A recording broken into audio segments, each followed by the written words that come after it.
Today we're going to talk about what it takes to get your idea out in a book form. Are you ready? Because it's time. You're listening to the Church Digital Sidekick Podcast, part of the TCD Podcast Network. Hey heroes, my name is Tom Pounder and this is the Church Digital Sidekick Podcast. This is the podcast where I bring on ministry leaders and we talk about how to do ministry more effectively in this very digital and online world. And today I have my friend Robert Carnes on, and Robert is a great guy. He's got a church communication background and now works with marketing, but he's actually published 3. He's on number 3 right now. He's releasing number 3 right now, and he's taken some ideas that he's had and put it into book form. He's done self-publishing, but now he's got a publishing house that is publishing his current book. And we talk about the process of what it takes to get that idea out on paper and out in a book form. What does it look like? What are some hindrances? What are some ways that you can overcome that? I'm really excited to have this conversation with Robert. But before we get into that, I do want to highlight the Church Digital. At thechurch.digital, we have lots of great podcasts and blogs, coaching and cohorts to help you in your online ministry, your digital ministry, and your metaverse ministry. So if you want some encouragement, if you want some hope to get through in your online ministry, to be more effective today than it was yesterday, you definitely have to check out thechurch.digital. So do that today. All right, so let's get into the conversation right now with Robert Carnes, talk about how to publish your book. All right, with me right now is my friend Robert Carnes. Robert, how are you, man? I'm good, Tom. Glad to be back on the podcast. Yeah, I'm glad to have you back on. We've got some good stuff to talk about today, but just to kind of hit us off a little bit, you're really good because your sports teams are doing quite well at this moment. That's So, right. yeah, talk to me. I mean, you're a big Georgia Bulldogs fan, and I forget, did you go to Georgia? I did. Okay, Graduated yep. from UGA. They were pretty good in football back then, but I think even better right now. So yeah, I'm a little happy with the state of sports in Georgia right now.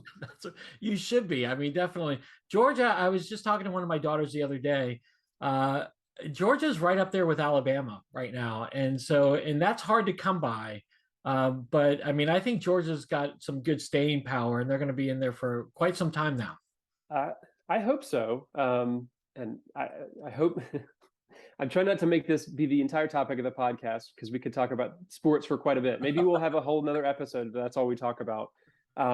But living in Atlanta, there are quite a few Alabama Crimson Tide fans, Okay. and they are still definitely I don't know, the big dogs in the land. They're still a really good football team, so we have to respect them. But I hope that Georgia can continue to make it more of a two-sided rivalry rather than Nick Saban continuing to beat up on us every single year. Yeah. Well, that's true too.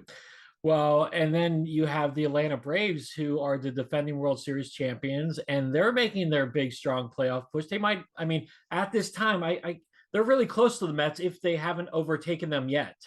We were this changes daily now because you're right. It's getting really close. We were tied for first place in the NL East yesterday. The Mets played a doubleheader and won them both. Okay. So they're a half a game up right now, but it's a competitive. Yeah.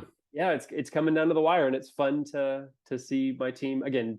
Pressure's off because we won the World Series last year, but it's always fun to see them do well, and they're an exciting team to watch. So that's where I felt like with the Nationals when they won the World Series is that pressure's off now, we're done. But now they've gone completely. Now they're just terrible. They're in a complete rebuild now. So hopefully your Braves don't have to do that. Yeah. So, I feel for you guys, especially losing Juan Soto because he was so fun to watch, and he was not fun to watch because he was an opponent of ours. But yeah, I think you guys will hopefully be able to rebuild and come back from the bottom of the division soon. I hope so too. Well, again, we can, like you said, we could talk about this is my probably most favorite time of the year sports wise because you have playoff baseball and you have the start of professional, but also college football. I love college football more than I do like pro football. So, same. All right, so let's get into this right now. Again, Robert, you've been on my podcast a number of times, but just in case someone doesn't know who you are, briefly share about who you are and what you do. Yeah, absolutely. So I started out in the church communications world as a director of communications for a couple churches here in Atlanta. wearing all the many, many hats that a church communicator does. Yep. I did essentially the same thing for a couple different nonprofits in Atlanta, including Orange, which many church leaders are probably familiar with, was kind of an editor and a marketer for them. And since then have now worked for an agency in Atlanta doing digital marketing. So a lot of the same type of stuff, everything from social media, websites, email marketing, blogging. I mean, my favorite thing is probably content creation, especially from the writing standpoint, which we will obviously get into later in this conversation. But yeah, I also do a lot of stuff, freelance writing, as well as doing a little bit of book publishing. So it keeps me quite busy. It's a lot of fun stuff, but I really enjoy this kind of thing, especially getting to work with a lot of really cool organizations. Yeah, and you've written a few different books. In fact, you have one getting ready to come out right now. So you have two books already published, and then this is your third one, correct? Yes, that's right. Okay, and talk to me a little bit about this book, because it kind of really does tie into your background, but then also the topic. Yes. So the book is called The Story Cycle. It is getting ready to go on pre-sale as of this conversation right now, and will come out officially on October 11th of 2022. So depending on when you're listening to this episode, it may already be out. Definitely going to be available on Amazon and Barnes and Noble and all the fun places you can buy your book. But yeah, I mean, like you said, Tom, it is kind of a summary of all the things that I learned about storytelling throughout the years of kind of getting to do that for a bunch of different organizations in different ways. So I wanted to be able to share and put together the things that I had learned. I certainly don't know everything, and there's still quite a few other storytelling books out there. But I wanted to bring something hopefully new to the conversation. And one of the things that, having read many of the business storytelling books that are out there, a lot of them have great principles and say a lot of great things. And I've kind of mimicked and echoed several of those principles in the story cycle. But one of the things that I noticed that many of them did not have was actual examples of stories. And so that was one of the things I really intentionally wanted to focus on. And it took me quite a while to research and find those right stories of great organizations and nonprofits and churches and businesses telling, like exemplifying and living out the story principles that we hear about. But I really wanted to connect kind of like a real world practical story to each and everything that I talked about in the book. So hopefully that's something that people find intriguing and makes it a enjoyable and worthwhile read, and something that'll stick with people once they've read it. Yeah, I mean, well, you had given me a kind of an advanced copy of a chapter, and you asked me just to look over it. This was many months ago. You did this with a handful of people.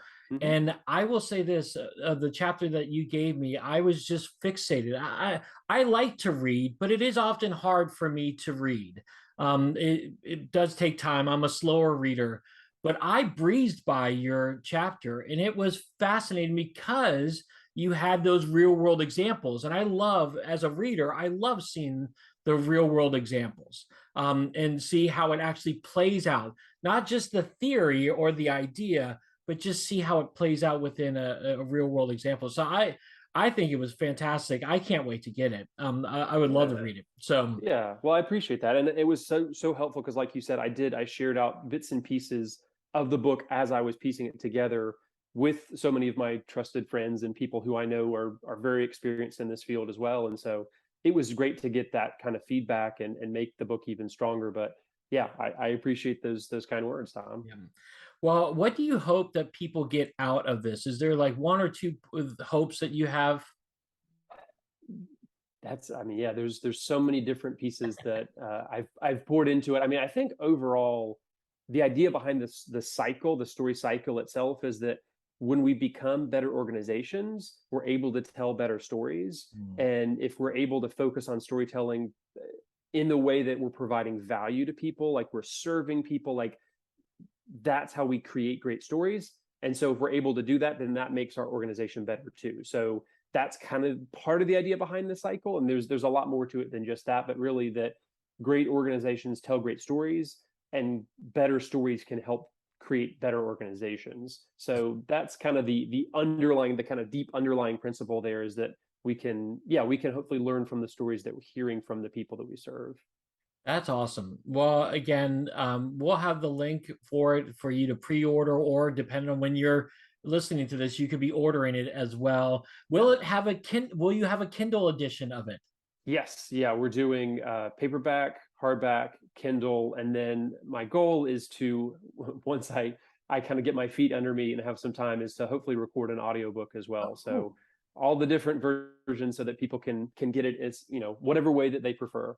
That's awesome. I love Kindle. I'm a Kindle guy. I know different people like different styles, but I like to have all my books in one place so I can Yeah. just keep on going back and forth to them. Yeah. All right, so let me ask you this. As we were talking about books, um, why did you choose to write books? Like again, this is your third, Hmm. and again, you were a freelance writer. You love to write. Why not just write blogs and articles? Why did you choose to write a book? And let's go back to your very first one, the original storyteller, right? Hmm. So I think the short, simple answer to that question is because I can physically hold it in my hands. Hmm. Because there's something so satisfying, even with a Kindle book, right? If you've got it downloaded on your device, you can see it there, you can flip through it. There's just something so satisfying about actually being able to see kind of a big project like that come together. Obviously, compared to shorter form blog posts and articles, which are great, a big multi-page book just feels a lot more. There's a lot more effort and energy that goes into it. So you really just have to you focus. You have to kind of be in it for the long haul. You have to kind of really love this idea and put so much behind it. So there's something that comes out of being able to kind of finally put that together and send it out. I mean, it also opens up, frankly, opportunities to be able to come on podcasts like this one and do speaking opportunities. And, you know, a blog is a lot more accomplishable, which is a good thing, but people pay attention when you're able to put a book together. So it just grabs people's attention a lot more readily, and it feels like a lot more of an accomplishment. So I will also say, I think you should ultimately do both. I Mm. think one of the reasons why I was able to write a couple books and be able to have the kind of stamina and skill to allow me to kind of put together a more long form piece of content was because I write shorter form pieces of content. I write blogs regularly. And Mhm. so that, number one, builds up again the skill and the stamina to be able to do that. But then second of all, there are some people who blog on a regular basis so that they can then turn it into a book. Yeah. So sometimes it gives you the content and the ideas and helps you work through all those different pieces so that you can eventually patch everything together into a much more long form piece of content. So ultimately you should be doing both. If you want to eventually write a book, don't just start by trying to write a book. You wouldn't start by trying to run a marathon right away. You'd run, a couple mile races first, or a 5K and a 10K. You'd work yourself up to that. Yeah. And so in the same way, I've been able to work up my stamina by writing a bunch of shorter pieces and then knowing, okay, this is what it's going to take to be able to put together a book. But ultimately, why do people run marathons? It's the same kind of question, right? It's because it Yeah. feels like it's an achievement. It feels like it's something that not everybody is doing, and it's still very achievable. Again, if you're able to run and build up that skill over time, you're able to run a marathon or you're able to write a book. But it takes that dedication and that effort to be able to finally hold that final copy in your hands. Yeah, that's awesome. How long would you say that it would take you to write a book from conception to actually you've got the final product in hand?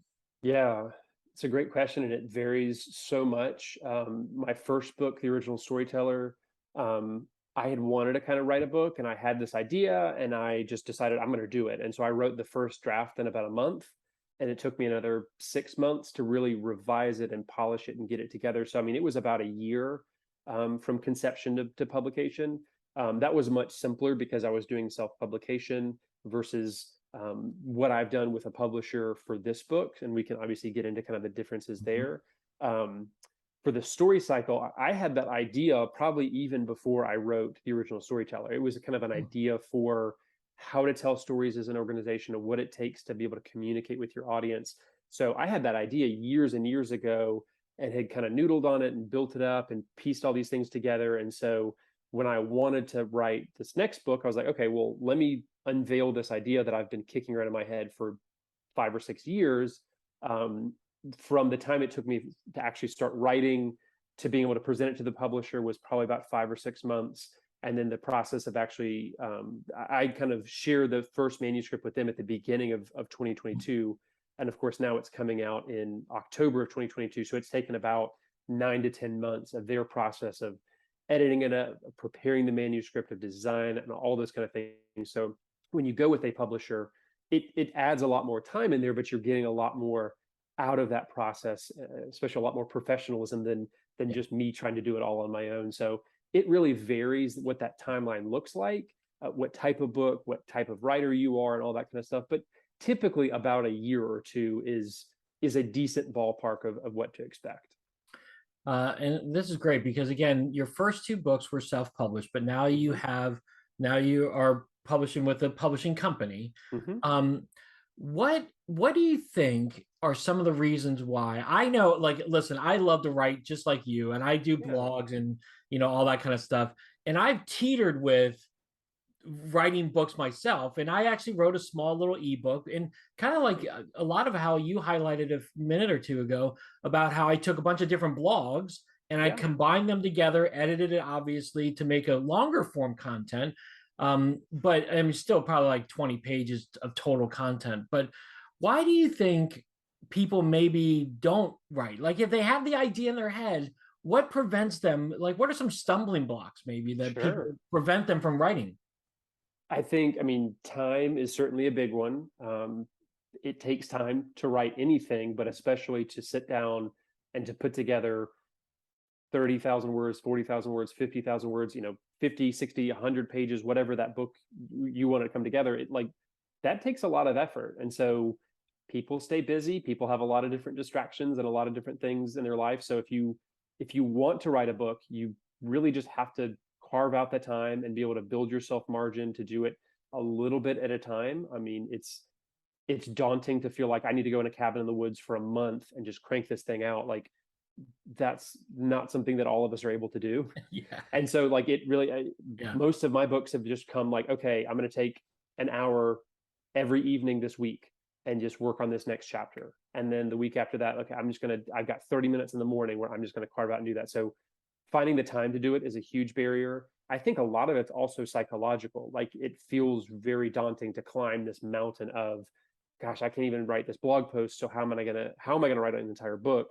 And it starts with those small steps, like we talked about before, just being able to do the small pieces first and then work up to the book, and know that you don't have to. Your first book doesn't have to be a traditional publisher Yeah. that's going to send you a big, prepayment and all that. It's going to sell 100,000 copies. Like, no, just put out an ebook Yeah. and sell 10 copies to your friends.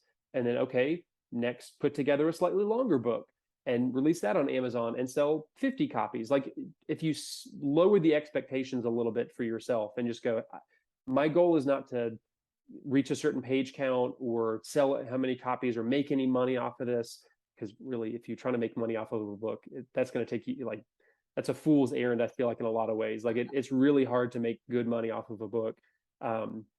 So don't have that be your goal or your expectation. That can be gravy on top of it. Like that can be a nice thing to have if you do that, but let your goal just to be, I'm just going to write this book and I'm going to put it out there, and that's going to kind of break that barrier of I can't do this, and it's going to tell you no, you can do this. I think that's one of the things that helped me initially was just working up the courage for myself to say, like, I can write a book, I can put it out there. And now I feel just so much freer to be like to say, oh no, I can come up with another book now. Yeah. And I have a list of several other books that I have ideas for that I want to write. And I feel like it's completely doable because I've done this before. I've run this race before. And so that's one of the first things is getting the first one out there, of overcoming that mental hurdle. And once you do that, it just becomes a lot easier. And hopefully hearing, again, examples like mine, there are plenty of people out there who didn't think they could do it, who don't feel confident in their writing skills, or don't feel like they had, their idea was strong enough. And you just have to kind of be able to go and do it. And I will say that is one of the other things too, is that idea, that core central idea for the book, like that does have to be really strong. And sometimes it takes time to figure out what you want to write the book about. Because frankly, you're going to have to spend a year or two fleshing out that idea and reading that copy over and over and over again until you're sick of it. I probably won't be able to read my book for another year or two just because I've read it 50 times by this point, and I'm blind to whether it's good or not. I just have to get it out into the world and have other people tell me what they think of it, because you just have to spend so much time with your own idea that it has to be really one that's strong, but then also one you love and you're willing to dedicate that much time to. Yeah, this is great. I mean, I'm hearing a few different things. One of them is just discipline. You need to create that discipline, Yes. which I've never really been able to do. I have the idea in my head, and it's just Mm-hmm. like you just said, an hour a day. I'm going to do for this period of time, or 30 minutes in the morning, whatever it is. You've set up disciplines in your life, but then also you didn't let potential roadblocks like the imposter syndrome. I think I often Yes. feel like, oh, I'm no Stephen King. I'm no Beth Moore. I can't write these books. They're all so gifted and talented in their writing style. Like, I can't do this. But the reality is, you didn't let that stop you. You didn't have an agent your first book that you published. You self-published that book. And now in today's world, it is so easy to self-publish. Like you just highlighted that you can put your book for free or for a small fee on Mm-hmm. Amazon, and you can get that out there. So let's talk about self-publishing here a little bit. Like what's the process a little bit about self-publishing? What are some things that people have to consider about self-publishing? Because that is really that great first step that people can take to where they could maybe get an agent or get a publishing house publish a future book. Yeah. First of all, I want to point out how awesome it was that the two examples of authors you came up with were Stephen King and Beth Moore, which love both of them, both fantastic authors, both a little bit different. They're so different. They're very different. But and I don't know if either of them have ever had to self-publish, but they're kind of the exceptions to the rule. They are the ones who have achieved this great fame, and you want to always compare yourself to them, but you don't need to. Like, just like we said, get the book out there, and self-publishing is one of the best ways to just get started, and it makes it a lot easier to then, if you want to keep growing and if you want to go with a traditional publisher or get an agent or any of those kind of things, you can say, hey, I've got this many self-published books under my belt. I know what I'm doing. That makes you a lot more attractive, and it makes it a lot more achievable to get there. So yeah, I think self-publishing is a great first step. I've heard other authors on podcasts and the like talk about, like, no, like that's what you should start with. Don't try to get an agent at first unless you're in some unique circumstance. Like, do self-publishing so you can work out the kinks, and then your second or third or fourth book is that much better as a result of it. So yeah, I mean, you can go, Amazon has made this a lot more achievable. They have Kindle Direct Publishing, which is their self-publishing kind of arm. It used to be called CreateSpace. It was a company that Amazon acquired, but I didn't like that was like opening the doors of possibility to me when I learned about that when I was working on my first book. Because I just thought, okay, I'm going to create a PDF out of this and just email it to my friends. And when somebody told me that, no, you can put this on Amazon pretty easily. All you have to do is send them the PDF, and they will actually print on demand for you. Wow. And you're not actually having to pay anything up front. You're just putting in the work, and then they use the costs of the book. They give you a small royalty, Sure. and their printing fees and their royalty is all that kind of stuff is baked into the cost of what the end user is paying. So yeah, you're not getting much money off of that, but you're getting the pride to say, hey, I put it out there, it's on Amazon, I can send you a link. It feels just so much more official and real, and opens you up a whole world of possibilities. Granted, you're competing with a lot of other people who are self-publishing. Amazon is a very crowded space because of that possibility, but it's there for you. If you want to be able to go and do it, it's right there. And self-publishing, again, makes it so that the biggest obstacle is yourself. The biggest hurdle is just getting over your own mental block and that imposter syndrome, which you mentioned, which is so devastating. And again, I still face that. Again, I've published a few books now, and I'm like, well, but this isn't a real book. Like, I have so many self-doubts that I still wrestle with. So that never quite goes away, but you get better at being able to silence those self-doubts and quiet those things. And it becomes, again, it just gives you a tool to be able to overcome that and feel like you've actually achieved something really, really great, which you have if you've been able to publish a book.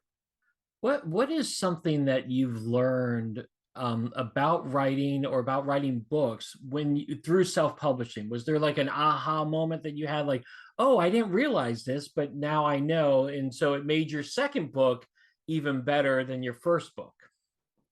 I think probably the biggest, I've had several realizations. One of the biggest ones is that writing the book is, I mean, that's only the beginning. Yeah. That it doesn't take as long as you would think to write the book. The harder part, I think, one of the toughest parts is editing the book.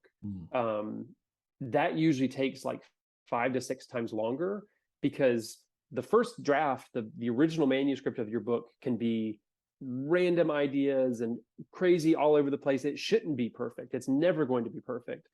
The goal is to just get it out of your system, to put it down on paper, and to just like crank out 100 pages of something. And then the tough part is going back and starting over and going, okay, how can I make this 5, 10, 15% better into something that people want to read? I mean, the first manuscript of the first book that I came out with, The Original Storyteller, was wildly different from the version people can order on Amazon right now. And frankly, it was a lot worse. And I sent it out to a few friends and was like, hey, what do you think about this?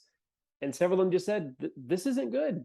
Like, No. This is not something people would read, but the idea is good enough, and you can be good enough to make this worth somebody's time. Yeah. And I had to go back and revise it like 6 or 7 times and work on it and really just like hammer away at the pieces that were bad and refine them into something that was better.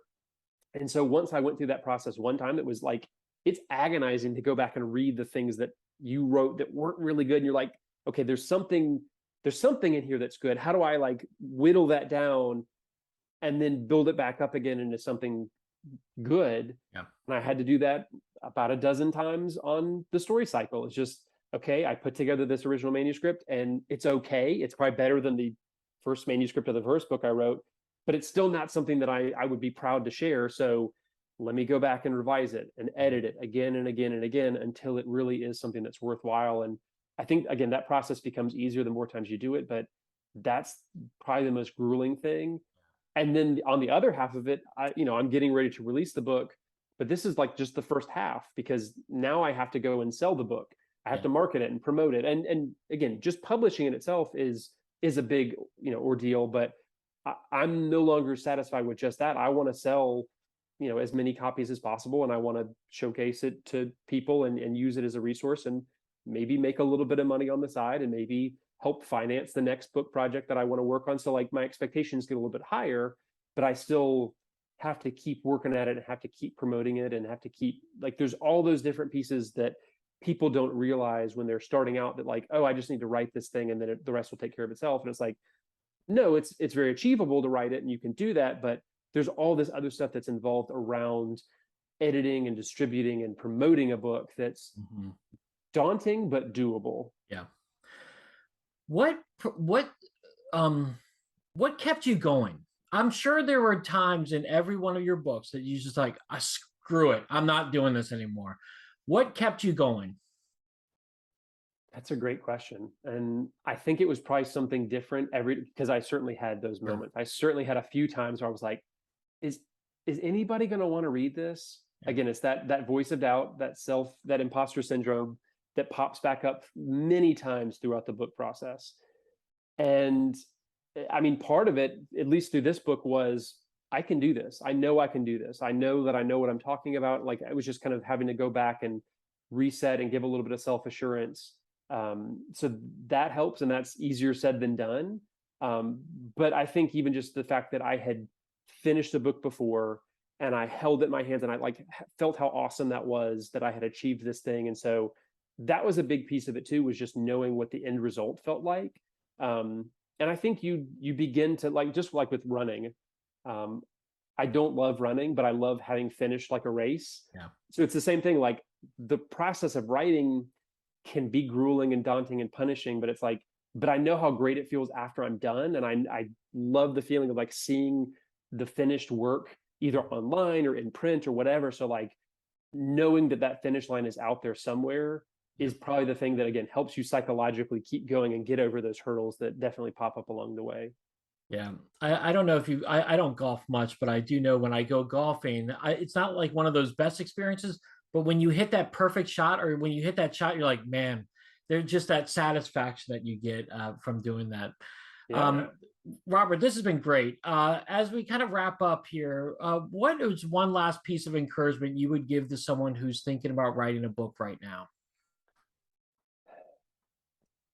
I mean, I'd fall back on what we've talked about this whole time, that you can do it. Like, all you have to do is dedicate yourself to it, but that there's somebody out there who wants to read what you have to say and can learn from your experiences. And if you feel passionate about it enough, like, it can become achievable. Like, there's no huge gatekeepers anymore that are going to prevent you and say no. And you may get some rejections along the way or feel rejected along the way, but that's okay and that's normal. And everybody faces those imposter syndromes, especially when you're trying to do something big. Like, the bigger and more audacious your goal is, the more it's going to feel like that pressure and that weight and that doubt.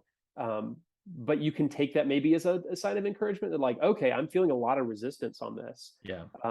So maybe that means I just got to keep pushing through, and that when I get to the other side, it's going to be all the better and all the more worth it. And I'm going to be that much stronger for having done it. So it's really crummy and hard when you're in the middle of that and when you're trying to push through.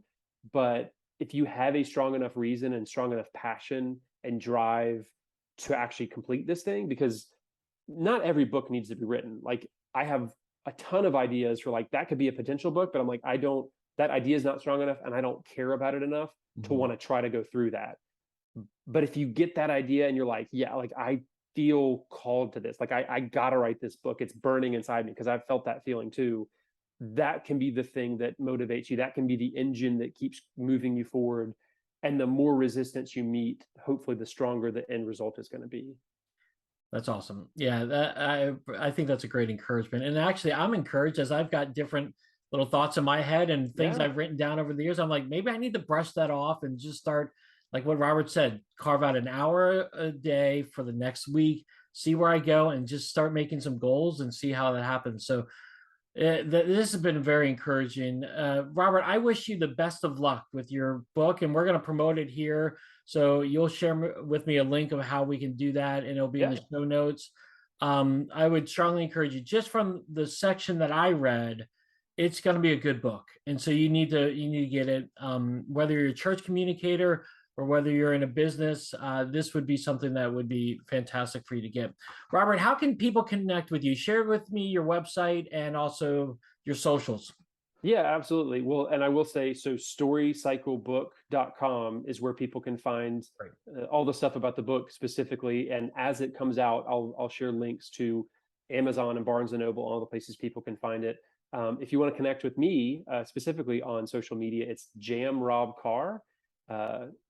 On Twitter and LinkedIn are the places where I'm most active. I have accounts on all the socials, but those are the ones that you can actually reach out and connect with me. And having written, again, a couple books to this point and sharing that with people, it's opened up so many great conversations. I mean, very similar to this one, of people going, I kind of feel like I could do that now. Like, and maybe it's just like, oh yeah, if you can write a book, like, maybe I can write a book too. And that's awesome. That's fantastic if I can encourage people in that way.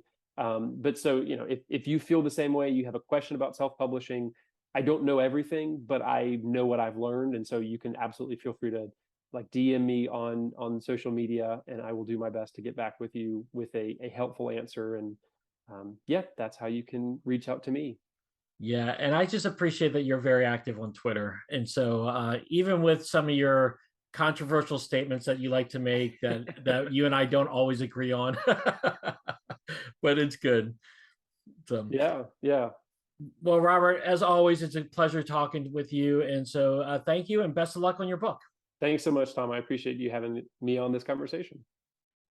Okay, so I want to get one picture Yeah. of you and I on here so I can tweet it out. So I'm going to take a screenshot. Let me here. Do you want me to hold the book up? Oh yeah, that'd be great. That'd be even better. Yeah. Okay, ready? 1, 2, 3. Great. I'm going to tweet this out. Tell me, I didn't write it down, but tell me the website again. Storycyclebook.com. I can also drop in the chat too. I got it. It's good. Okay, cool. Yeah, I appreciate it, man. This is great. So again, I appreciate you taking time out of your day to do it. So No, I appreciate you having me on. It's always fun to catch up and yeah, again talk sports and all that kind of stuff. But yeah. Well, yeah, this will definitely go out next Thursday, and nice. then of course I'll tag you in it and all that kind of stuff. So Absolutely. Well, yeah, I'll do everything that I can to share it, and I'll put it on the website and all that stuff. Again, I'm trying to be on all the podcasts that I can be to help promote the book. If you know somebody else who's looking for a yeah, guest, let me know because uh, I'm trying to do the virtual book tour. yeah. No, no, I think that's great. So I will definitely connect you if I know that. So Yeah, we sounds good. great, Tom. All right, dude. I'll talk to you soon. Cool, man. All right, Good see you. talking to you. Bye. All right. So, what did you think? What stood out to you from that conversation I just had with Robert? How were you encouraged? Are you thinking about writing a book and it's in an idea and you're kind of just been slow on processing it through? What were you encouraged by today? I know, as I said in the interview, I was encouraged, and I'm going to dust off some ideas and some notes that I had and see what I can do and put those on paper in book form. But how were you encouraged? Definitely share it in the comments section, or definitely hit me up on Twitter at TA Pounder. Tag Robert as well. His social links are in the show notes, so I want to encourage you to tag us both and share what you were encouraged with. And I also do want to encourage you, get Robert's book. You can get the link on it in the show notes. Order it, pre-order it, wherever you're at. Just get the book and see it can help you in your life, but also in your ministry. Because again, as church communicators, as online ministers, we are telling a story. How can you be more effective in that? Robert's book is going to help you do that today. All right, heroes, thanks so much for joining me for another episode of the Church Digital Sidekick podcast. If you enjoyed this, definitely go and subscribe to it. It's on YouTube, it's on Apple, iTunes, it's on Spotify, it's at the Digital Bootcamp Facebook group, it's on the Church Digital. Definitely go there and subscribe to it. We'd love for you to connect in that way to get these episodes every time they come out. All right, heroes, well, I hope you have a great rest of your day, a great rest of your week, and until next time, have a great one.